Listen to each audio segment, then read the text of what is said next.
always happy to have one of the biggest movie stars in the world paying us a visit. Sandra Bullock won the Academy Award for her role in The Blind Side and was nominated again for the space thriller Gravity. In her new movie, Our Brand is Crisis, Sandra plays a campaign strategist hired to help a struggling candidate in Bolivia. Take a look. Everybody out. Did you hire me? Vamonos. Did you hire me? Vamonos. No, I hired you. Nobody hired me. I cannot be hired. Unless you mean in the, the technical sense, and yes, I probably was hired. Let me make this clear to you. Please. I am the one in charge. Do you understand? No, see, you're not in charge. What did you just say? Maybe nobody's in charge. Maybe we're all just rolling down a hill and there's no one at the wheel. I don't know. Sir, why can you not say what you're supposed to say? Where's because their I'm problem? not just a puppet for you to play with. Of course you are. Of course you're a puppet. We're just pawns. Sandra, welcome back. Good to see you. Nice. Prior to this movie, when was the last time you mooned somebody? That's an excellent question, Matt. I'd say probably within the last year. Really? If I was going to be completely honest, which I am not just right a little crescent moon. I'm talking about a full moon. When I go for mooning, I go for the shebang. You have to shine all the light you can on your subject. And if you can find something to basically have the light bounce off of, which would be the mooning part, that'd be great. Like, find a light source is the key. Were you at all skeptical about that scene in the movie? Absolutely. Yeah? I'm the most modest person, and for some reason that day I had no problem doing my job. So you did not have a stunt person. You did all your own stunts in this case. I did not say that there was not a stunt person. I'm just saying that I had no problem being in character that day. All right, let's move on. Tell me about Jane Bodine. I mean, she's tough as nails. Yeah. She's a little rough around the edges, and yet she's got this incredibly vulnerable side. Yeah. One designed to hide the other? I think one is exacerbating the other. She's brilliant at what she does, but she struggles. She struggles with addiction. She struggles with mental illness, and she's a brilliant strategist. And you don't realize at the beginning that one might be affecting or exacerbating the other. Did you find her to be a likable character, or is it depending on which scene you're in the movie? I liked her a lot. Why? I mean, because she's truthful about who she is. I mean, she's, in terms of her level of being broken, she's not pretending to appear to be someone else. She's just doing her job. She doesn't mind looking ugly at it.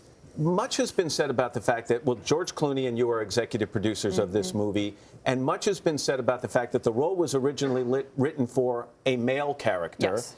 What made you read it in the first place, and what made you say, well, wait a minute, this should be a woman and I should play this person? It wasn't so much that I said it should be a woman. It's that when I read it, I heard the voice and I knew how to play it. Some roles are inherently male and female, but this one didn't need to have, male genitalia or female genitalia. It was a human role, and it was one that I was very familiar with because I know some people that are like that and that struggle and that are complex and irritating and aggressive and just powerful, but yet incredibly broken. Some people have taken the story one step further and say not only was it written for a man, but George Clooney was going to play the character, and I haven't heard anybody confirm that. No, well, I'm here to confirm that he, at the time, was not attached to this film to play the role. I'm so you didn't steal a role from one of your best friends? Well, I'll steal something from George. It just wasn't this role. Like, I'll steal other stuff, like maybe a house in Italy. You would take that? I would in a heartbeat. I would too. Billy Bob Thornton, can we talk about him? He plays bad so effortlessly. Yes. What's it like to play opposite that kind of a guy?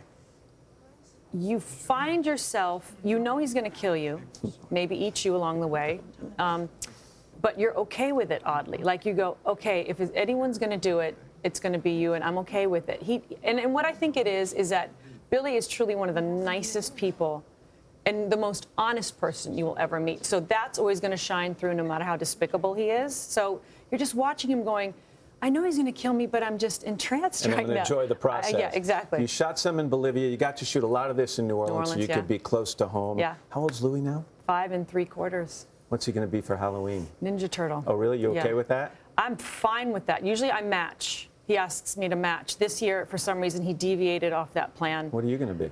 He chose, I'm going to call it inappropriate Batgirl. Slutty Batgirl? He chose that for you? He chose, and I was like, should I be flattered or disturbed? I said, Mommy, I don't want to wear that skirt and those knee-high boots around your friends. He goes, no, but you has to. And I go, I don't have to do anything. So Mama decided to get some backup. So I got, you know, pirate, wench, and mime. You know, It is a problem for a lot of women's costumes. They tend to move in that direction. But I'm always in awe of those women who can commit to the naughty nurse at preschool. Yeah. I can't. It's too early. Incongruous. Yeah. This movie's great, and you're great in it as usual. It's nice to see you. Always nice to see you. It's a pleasure. And Our Brand is Crisis opens tomorrow. Hello, Today fans. Thanks for checking out our YouTube channel. Subscribe by clicking that button down there and click on any of the videos over here to watch the latest interviews, show highlights, and digital exclusives.